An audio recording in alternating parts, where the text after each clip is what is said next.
eso é un hongo que se expande e aparte expándese moi rápido, o sea, que non é dicir, porque isto empezou fai 4 anos ou por aí, que antes non estaban, bueno, o Radiata non estaba así.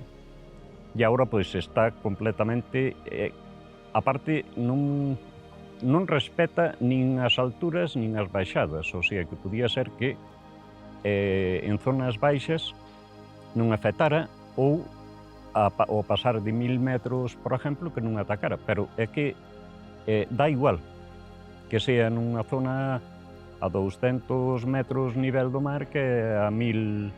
Aquí agora mesmo estaremos a 850 metros, máis ou menos, e xa se ve como está.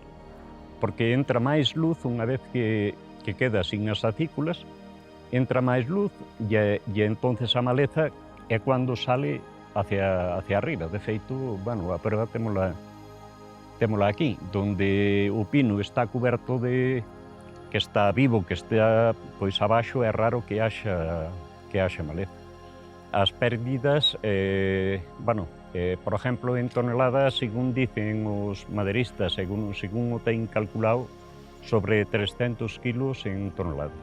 E aparte de perder o peso, a que vai dedicar esa finca despois? Si ese propietario traballa no forestal. Pois as bandas, tanto roxa como marrón, son as bandas que afectan sobre todo os piñeiros aquí en Galicia, xa ben extendida desde toda a cornisa cantábrica, e agora estamos denotando unha maior afección aquí na nosa zona, na zona sobre todo oriental da provincia de Lugo. É un fungo que se reproduce nas especies, nestas masas, e onde influe sobre todo o cambio climático. A maior aumento de temperatura e maior humidade é o seu hábitat para unha maior propagación e afección. Notamos que o propietario está moi preocupado por saber que pode facer nas súas próximas cortas de piñeiro, que planta ten que plantar para que isto non lle volva a suceder. Entón, estamos aí nunha situación de máxima preocupación, tanto polo que estamos ahora mesmo vivindo nas plantacións que están ahora mesmo medrando e ao mellor próximos ao turno de corta, que están padecendo, como nas futuras plantacións que vamos a ter que facer.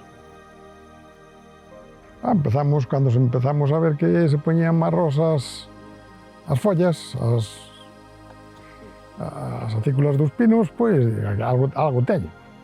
Claro, porque eso non era unha cousa normal. E foi cando se fixo o tratamento. Falaban da banda marrón, e fixo o tratamento. Dos que había en aquel momento, estos que eran estos máis grandes. Pois seguiuse plantando, e claro, o problema é que tamén afecta as plantacións. É que non lle vexo moi fácil a solución. Como non se saque, é que nos agora temos todo repoblado. Temos todo repoblado. O que non... Prácticamente, sí, o que era un pouco mecanizable está todo repoblado, casi. Falta aí un pequeno trozo e claro, isto para nós é un desastre. Claro, porque encima neste tempo xa temos o hongo do azulado e esa madeira, claro, evidentemente para fines como carpintería, bueno, todo o que é madeira vista xa non o admiten. Solo valdría para a construción, pero construción en plan encofrado, nunca estructural. Para palés, o mellor sí, claro, bueno, algún palé desto que se pinta despois, este típico palé que se ve azul ou roxo, pode valer, pero, bueno, son usos moi limitados. Puntualmente, o mellor en unha zona, sabes, non sei moi ben debido a que, eu recordo cando era un neno que houbera aquí unha zona que houbera que cortar, a xente botaba a culpa ás pontes, pero posiblemente non, porque desde as pontes aquí non creo que tal. Bueno, o meu abuelo falaba dunha granizada e tal, pero non sei, non, como isto nunca, que va. O mellor unha zona, porque era moi húmeda, ou, sabes, un ano que viñera unha xeada moi tardía, ou ao mellor unha zona moi afectada pola procesionaria ou tal, pero isto nunca, que va, non, porque estamos falando de moitas hectáreas e que non para, sabes, o problema é que non para, sigue avanzando e non para. pois vémola con preocupación, vémola como algo que nos está quitando sobre todo a ilusión por plantar pino, que é o único que podemos plantar en todos aqueles terrenos que non estiveran xa eucalipto.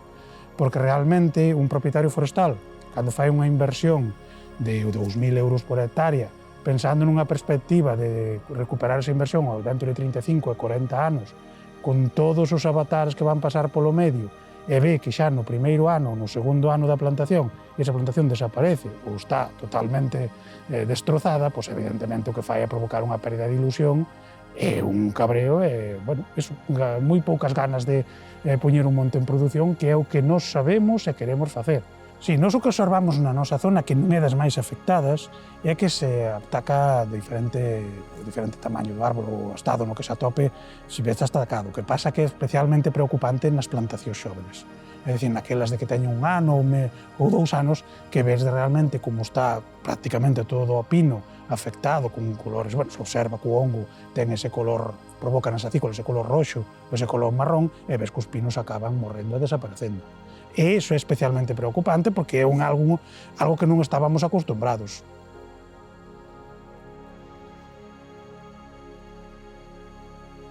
É que esa madeira, aparte de perder moito peso, esa madeira pois teria que ir ou ben para moler ou ben para palés, para facer palés e para outra cousa xa non valdría, porque prácticamente, según se ve, pois, bueno, prácticamente xa está seca.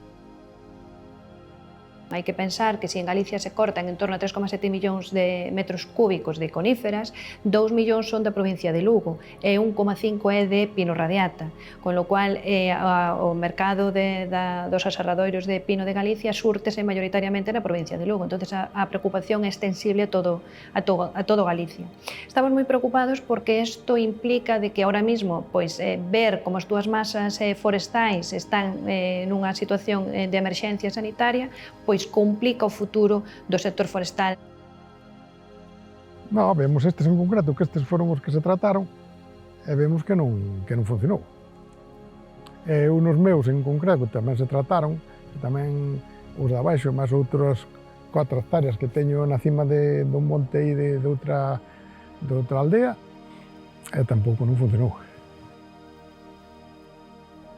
Xa nos afecta moito porque o que sobre todo vai empezar a cortar, non? Todas estas plantacións que están feitas xa están en turno, agora vanse cortar moita, entonces vai aparecer moita madeira no mercado, que xa está aparecendo, non? Porque a xente quere vender porque ve que non se vai recuperar. Entonces vai aparecer moito tronco no mercado e, bueno, supoño que eso influirá nos precios, non? O ideal non deixa de ser un hongo, entonces que lle entrar ao sol, facer entre sacas, podas altas, pero lotes que están así están igual de afectados, sabes? Si están igual de afectados, por eso non teño claro. Hasta fai pouco tiña unha teoría, sabes, que as ladeiras que lle daba moito sur, como lle daba máis o sol, aguantan, pero estou vendo que non, sabes? De 2 anos para aquí están igual de afectadas. Non sei, eu vexo moi complicado frenalo, sinceramente, porque avanzou moito. Hai zonas de momento hacia Ourense, bueno, Ourense ten moito pináster, pero bueno, esta zona hacia Monforte por aí estáse mantendo, pero non sei se é que o clima, se é que todavía non chegou. De feito, nosotros tiñamos unha plantación, tuvémoslo que arrancar, bueno, naquel momento estábamos colaborando ca universidade por outro tema, bueno, dunha madeira estructural, levamos a analizar a madeira e recomendaron, o sea, o suelo, e recomendaron estar 4 anos en barbeito, sabes? Para ver se morría o fongo. Entonces, claro, nós facémolo nunha zona experimental, porque pero eso non lle podes pedir a nada, o sea, plantas, aos 4 anos afectaxe a planta e outros 4 anos sin plantar, sin unha garantía de que desaparezca, non? Porque o fungo podese manter incluso noutras especies que non sean coníferas. Eu como propietario forestal e como presidente dunha comunidade de montes o que pode observar o que estuvo pasando en outras rexións. En outras rexións, como foi o País Vasco, onde comenzaron estas bandas hai tempo, evidentemente, intentaron con bastante criterio, esforzo, constancia, preservar o que era a súa especie emblemática, que era o pino radiata, e os resultados non foron os adecuados. Bueno, se no País Vasco, donde desde hai tempo se intentou, insisto, con constancia, e con perseverancia, tratar de manter e recuperar o pino radiata, non o conseguiron, queremos ter esperanza en que, evidentemente, en Galicia pois poidamos conseguilo, pero evidentemente non temos a confianza porque non hai datos a día de hoxe que nos non lo permitan. Unha das formas de combatilo o hongo este, polo que por un pouco de experiencia por oídas, sería ou ben triturar todo e deixalo 2 anos así, e que o hongo morra, ou ben queimar para matar o hongo ese. Pero que pasa? Si o temos, si queimamos este trozo de monte e o seguimos tendo ali, vaise expandir, porque isto ao final veu de Barcelona, o sea, apareceu en Barcelona, que veu vindo, A ver, desde o sector estamos traballando e estamos solicitando a todos os entes nos que podemos de que ten que haber unha investigación xenética e se antes era prioritaria, agora ten que ser urxente. Non só no ámbito do piñeiro, senón en todas as especies forestais que se están traballando en Galicia, porque o cambio climático está aí e calquera delas pode empezar a sufrir pois enfermidades ou pragas e demais, non? Entonces temos que traballar cunhos períodos máis cortos e con maior rapidez e maior eficacia, non? Tanto para esta que é unha urxencia pero xa inmediata, como para as outras que poden vir derivadas da situación actual do cambio climático. Non temos previsto porque iso é un coste que non vamos a asumir. Porque sería cortalos a sacalos.